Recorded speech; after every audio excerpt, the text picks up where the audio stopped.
I wanted to welcome Brandon Lee, the Director General, CTO, Grants and Contributions Transformation at Global Affairs Canada.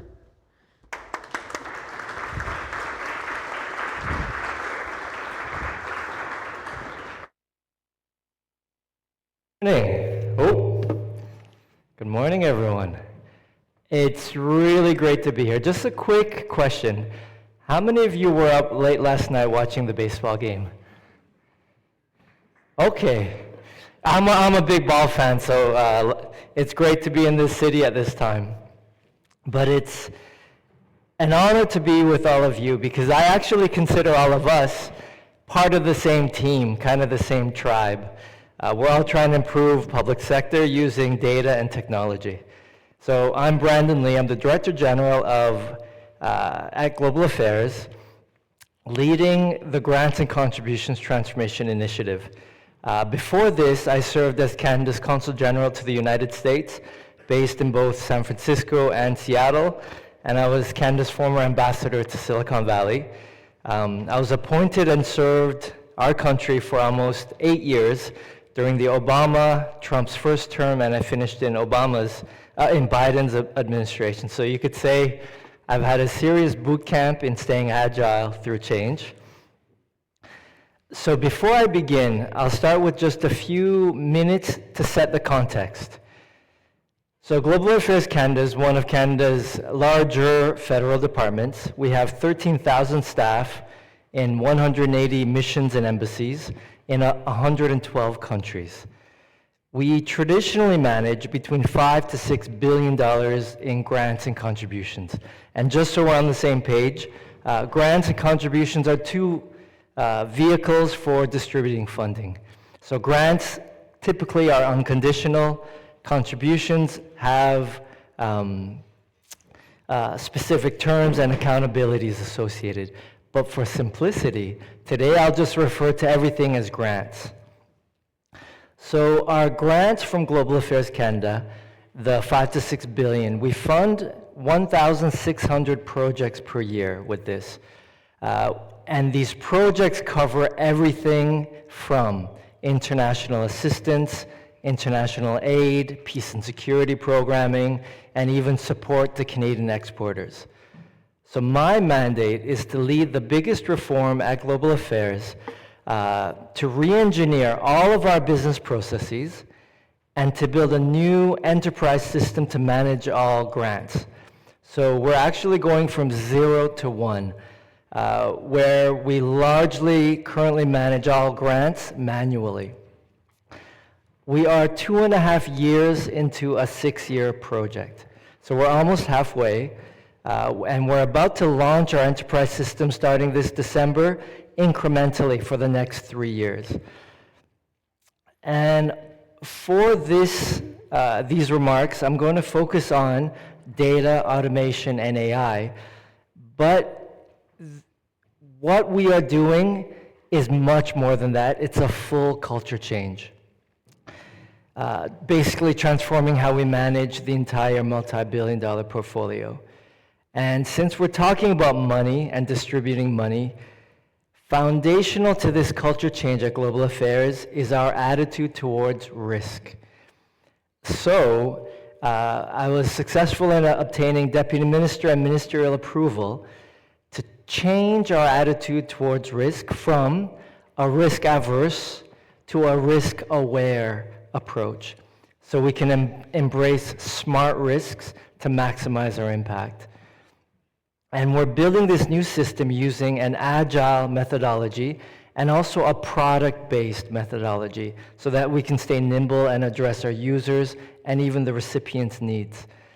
And for any federal colleagues in the audience now, we'll be presenting this initiative, the Grants and Contributions Transformation Initiative, which we all like acronyms, so the GCTI. We'll be presenting this to all deputy ministers at a meeting called PSMAC, the Public Service Management Advisory Committee, which is a meeting once a month of every deputy minister in the federal government. So if anything I say today resonates or may be useful to you, an opportunity to accelerate your transformations at the federal level may be to plant a seed as we present to your Deputy Minister soon. So, now that I've set the stage, today I'll share, as I mentioned, how we are doing this through the lenses of data, automation, and AI, and I'll share some hard-earned lessons or two. As I mentioned, this is built in an agile, data-driven, data-informed decision-making process. So the first thing is data. We were successful in achieving one of our key milestones, where we have now, our Deputy Minister has mandated that all grant information across all 1,600 projects and programs must be visible on one platform. So this is what we lovingly call our single source of truth. So as mentioned, currently at Global Affairs, we manually process all of our grants. So this means the data, the documents are distributed across 180 missions and embassies and thousands of staff at our headquarters. So of course this slows decision making, and we have incomplete information. So a lot of our decision making is based on incomplete information, and it creates enormous administrative efforts for all of our staff. So moving forward, in our single source of truth, every detail for a grant, what sector, what geography, what the risks, results, financial information will be unified in our enterprise system, of course giving us clear insights and visibility across all programming on an almost evergreen basis. And as we know, this is the only way we can have a backbone for automation and AI.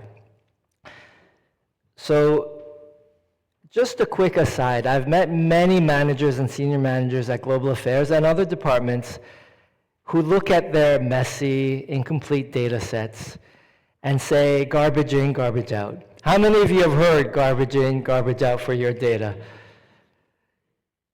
And so we can't trust our data. But to me, when we do this, it's like throwing out the baby with the bathwater.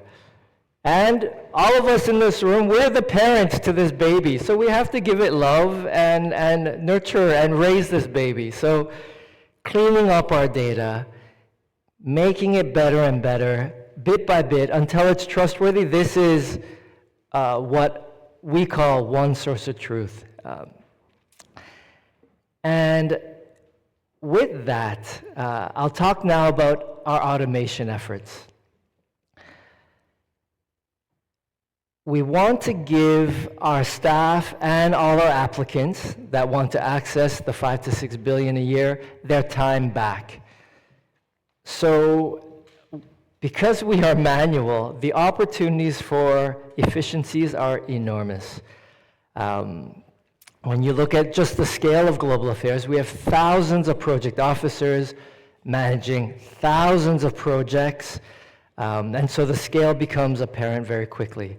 So an example, we have an internal wiki where we explain to officers how to manage a grant process.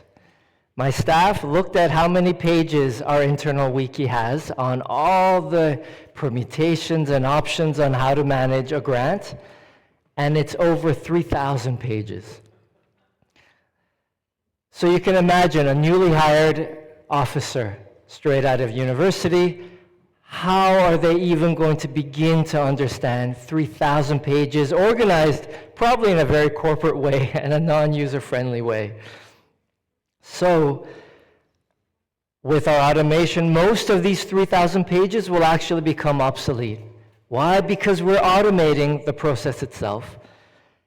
But there are a lot of policy, there's a lot of advice inside these 3,000 pages. So, in the system, we're going to deliver that exact sentence, that exact piece of advice as the officer is about to click a button, or as our system says, this is a conflict, and it'll provide the advice needed at the right moment.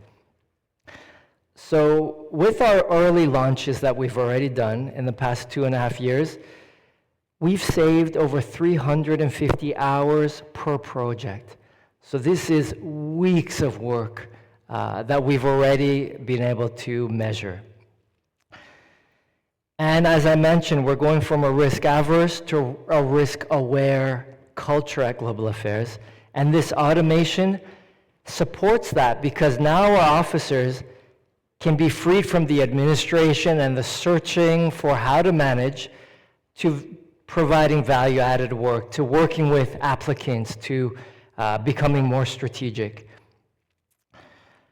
Another feature of our automation and our data management is that we are asking for the right data at the right time.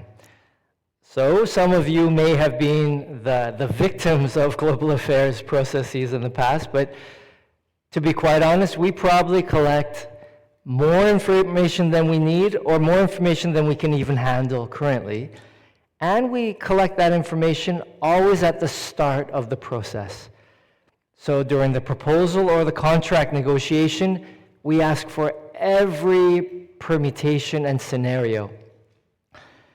Instead, moving forward, we're going to use the system, use our AI and automation to ask for the data at the right time. So for example, if there's a fragile state and we have some peace and security programming, right now we ask every single question at the beginning, but if there's no election, maybe we won't ask what the election risk mitigation strategy is until an election is called, for example. And we won't ask for the same information twice. This sounds like common sense, but when things are manually managed, for example, at Global Affairs, we have 9 divisions and areas that are responsible for a piece of risk management, and they each have their own separate templates. So you can imagine an applicant or a recipient has to go through all these processes currently. And now the next area I'll speak to is our AI efforts. So we are using targeted AI to turn data into action. And the way we view AI at Global Affairs is that it's a tool to support officers and our recipients and beneficiaries. We know that there's enormous opportunity to unlock analyses and insights that were simply not available before. So, as I mentioned, with one unified single source of truth, with automated business processes, we're using very targeted and specifically tailored AI across the entire spectrum and our machine learning to unlock insights. One thing that we in public sector at Global Affairs are observing very closely is that in the private sector, it's clear in the past few years, broad or general AI sounds very sexy. But the business value in that has been more challenging to harness and to reap. But instead, we've seen that very targeted AI built for specific problems, trained on specific data sets, are where we're finding true value. So I'll give a few examples at Global Affairs. We've gone out, we've done deep feedback, user research, and we've built an AI because officers told us when they receive a proposal from an applicant, some of the financial lines can be 50 to 100 different lines on how the possible recipient would like to spend the grant money. There's almost very little opportunity for that officer to analyze every line, to see, is it within scope? Does it track to past projects, etc.? So what we've done is we've built an AI to scan all the proposals, look historically across tens of thousands of projects. We've built in geographic and project sensitivities to instantly flag budget line items, and it just turns them red. when they go outside of a set parameter. This supports the officer. Instead of analyzing 100 lines, they can focus on the 4 that are highlighted to have a conversation with the applicant to understand further information. So an example of this is in a peace and security project. If there's a line on outreach consensus building and it's red flag because it's way lower than other projects that have succeeded in the past, maybe that's an opportunity to ask why that line item is so low. Another example is if there's a digital project or a digital web project, but it has a travel line item that is much larger than even in-house projects. That's again an example of where the officer can follow up. Another example of how we're using AI is in our enormous data migration efforts. So this is a project use of AI. So many of you may be familiar that before Global Affairs, we were 2 departments, Foreign Affairs and CEDA, the Canadian International Development Agency. Between the 2 departments, there are tens of millions of data points, all collected in different ways, different frameworks, and collected manually. So for example, all the work that we've done with Gates Foundation, I asked my officers to give me an example of how many Gates instances there are, and we have 18 different clients listed under Gates because they were all manually inserted. Gates Foundation, Bill and Melinda Gates Foundation, Bill and Melinda Gates Foundation, Inc., et cetera, et cetera. So we built an AI to help with data scrubbing and our enormous data migration efforts. Of course, this detects duplication, it flags inconsistencies, and it identifies gaps, and it escalates to where we may need human intervention. So this is part of us nurturing our data baby at Global Affairs. And another example where we're harnessing a little more Gen AI is that we are using AI for contract creation. So of course, when we select a successful recipient, the contract negotiation begins. Currently, this is a manual process, and the contracting officer has to look at things like budget, scope, timelines, operating environments, compliance requirements, etc. And so when we do it manually, it takes between 6 to 8 hours in total, which is dispersed across a large period of time, but it takes 6 to 8 hours. With our Gen AI contract automation, our early launch tests already show that we do this now within 15 minutes. The next little section that I'll speak about are our lessons learned. For those of you in this room, and I hope it's the vast majority who are managing change and transformation initiatives, actually our biggest challenges in the GCTI have not been technology or culture change.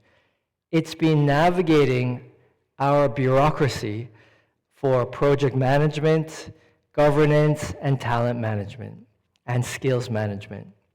So with regards to project management, generally speaking, project management and project oversight is largely based on waterfall project management, and it has challenges with both agile and product methodologies. So our workaround has been, we're working with Global Affairs and Treasury Board Secretariat colleagues to build new frameworks that are much better adapted to agile and product-based frameworks. With regards to governance, government loves governance, and any large change initiative, especially of the size that we're undertaking, necessarily needs oversight because it is taxpayers' dollars, and it needs support from senior management and deputy ministers. Having said which, the speed of decision-making required in, if you can imagine, governance that goes to the deputy minister level is not fast enough for agile and product methodologies. And generally speaking, the skill set or experience or expertise needed with digital transformation is also not seen at senior management levels. So what we've done is we've tried to balance oversight with the agility needed. So what we've done is we've streamlined and framed the decisions that necessarily need to go to senior management, but we worked through endorsement and we retained the decision-making at the granular level, at the Scrum team level. So we empower the Scrums in their 2-week Scrums to find their solution, and they're empowered to find the solution, speaking to users directly, and simply build. And when they find a challenge, then we escalate to the right level to find the solution there. And then the final thing, and I'm moving fairly quickly, so if there are things that are of interest, I'm not sure if there'll be time at the end, but throughout the conference, I'm happy to dig deeper and speak together.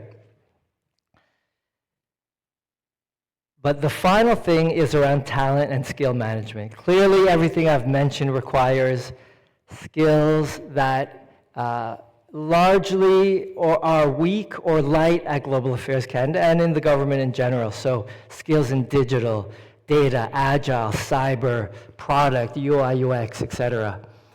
The other challenge that we have, of course, and many of you will have similar, are fixed and lengthy HR processes and recruitment processes. So what we've done is we've found workarounds where we can't just work within business as usual frameworks in the government.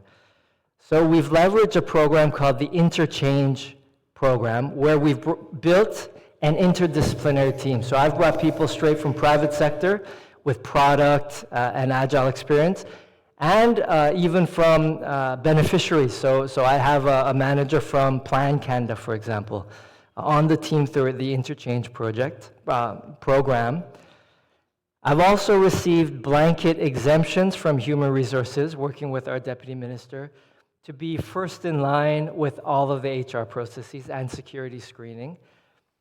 And I have priority standing on procurement activities as well. So procurement, finance, and HR, we have priority and are front-of-the-line service. So the last part that I'll touch on before closing and possibly, hopefully opening up to questions is, so what's next? What does the future look like at Global Affairs? Basically, it's a granting system that is fast, bold, and built for impact. Our vision, as I mentioned, is we will have unified data, we've automated processes, and we're leveraging targeted specific AI across the entire spectrum of granting, which is creating a cultural revolution at Global Affairs, and not just a new system. Using an agile framework and product-based methodology, we will bring data-informed, evidence-based decisions to our senior management, supported by AI tools. Our risk-aware culture now will allow smart risk-taking with data as our guide. The other thing I want to mention is our scalability. So we're building this to scale across the entire federal government as the opportunity allows. So we intentionally are built on the Treasury Board Secretariat's EGCS. This is the Enterprise Grants and Contributions System, which is the standard for the federal government, and many departments are already using it. We are fully cloud-based, and we connect with the official finance system, which is SAP and S/4HANA, through APIs. Our entire system is built on the Microsoft platform. So Power Platform, SharePoint, Dataverse, the Microsoft Dataverse. And this is where largely the government is a Microsoft shop. So this allows scalability across the government.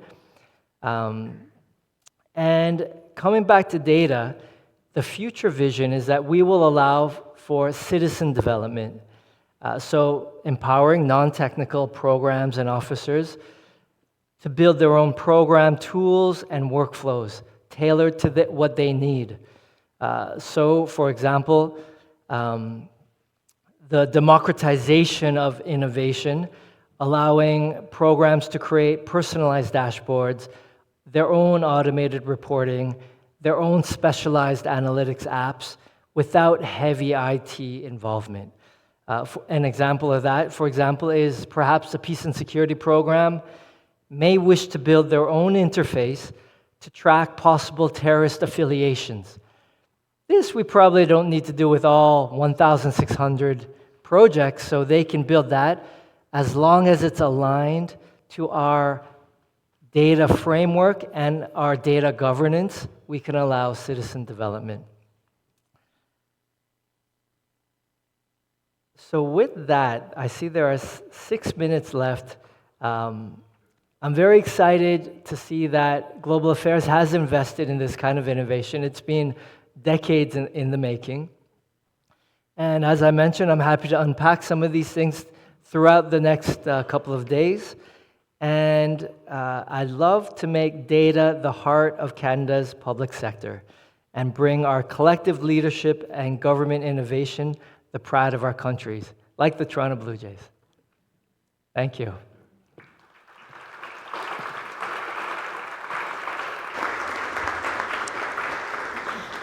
All right, thanks, Brendan. So we do have time for questions. Yeah? We'll just have you just introduce yourself. Thanks. Hi, Alan Ramsey. I do research in business intelligence at the region of Peel within Human Services. Just curious, since you're on a Microsoft stack for your AI purposes, are you leveraging Copilot, like Copilot Studio, or did you go into open source, other types of, Llama, that kind of thing?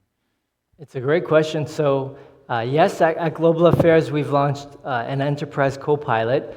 We're also beta testing some of the more advanced iterations of it.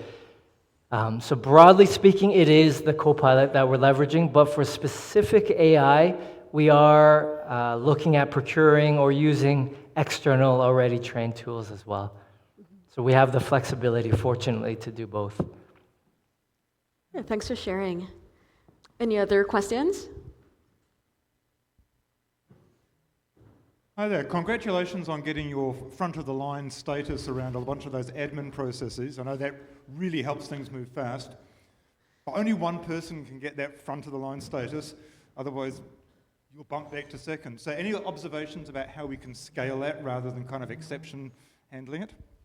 That's a great question. So the other thing I didn't mention, and maybe we can double-click on your question to go a bit deeper, is that if some of you have project funding, as we know, security, especially cybersecurity and procurement, are largely understaffed. So as a support mechanism, I'm actually paying for an additional officer to provide that front-of-the-line service. And when they have capacity, because we don't do procurement 5 days a week, they can help other high-priority projects as well. So one way also is to provide some funding to bring some additional capacity to those functions, because let's be honest, we're living in an age of financial austerity for the next number of years. So that's another way to help special projects. Like, for example, the GCTI, we have been exempt from some of the cuts at the federal level because we have been identified as investing in creating future savings. So this kind of strategic projects hopefully have some funding that can be shared to other corporate functions to help their efficiency. Yeah, nice. I also wrote down first in line as well, also intrigued in that concept. Any more questions? I think we have time for one more. Oh yeah, go ahead, thanks. Thank you very much for a very insightful presentation. Actually, a question is that you mentioned about the data governance, that the citizen development should be within the global affair data governance. My question is about what approach are you also taking about the fair data, so the data that are fundable, accessible, interoperable, and reusable, and also the AI ethic, not just necessarily AI governance. I didn't get the middle of your question. Could you just repeat that, Well, please? your Yeah. approach to the fair data that are findable, accessible, uh, reusable, and interoperable. Very good. Thank you. Definitely. So your question in 1 minute, I'll try to go through very quickly, but it's a big, important question. At Global Affairs, we're also a rotational department, so our diplomats change jobs every 1 to 4 years as well. So we've had to create an RBAC, a role-based access control for the entire department. And so depending on the role, they'll have different access to different types of data. But the entire platform, and it's an enormous undertaking, but from the start, to your point, has to be accessible, actually multilingual. All our searches are federated, so it accesses all types of data, even eventually into emails and other pockets of unstructured data. And what we're finding with the very narrow, specific AI, of course, we have to be always mindful of AI ethics, but with a very specific AI built on our security framework, it's aligning much easier and closer because the AI is trained to do one function, and with our role-based access controls, the people who get access to certain AI tools are properly fenced, if we can say in that way. Thanks. Thank you. Please just go ahead, one more. Murad Ahmed from Elections Ontario. I was kind of curious because you mentioned that you used like Copilot and other kind of open source iterations. How do you deal with like privacy concerns and like privacy related problems because you're feeding it like, I'm not sure, like sensitive data, right? So like how does that work in this framework? Absolutely. So that is something that even if you look into politics, the data security and sensitivity is one of our top concerns. So the way we do it is any external AI algorithm or tool that we use has to be hosted on GAC servers. So we don't, even though we're cloud-based within the GAC environment. So in this way, as we do our procurement, it has to be a white label or something that we can host and train, and they'll never get access to. Thanks. All right. Thanks so much, Brendan. That was a lot of great info. We appreciate your time Thank as our you. keynote. Thanks. Thank you.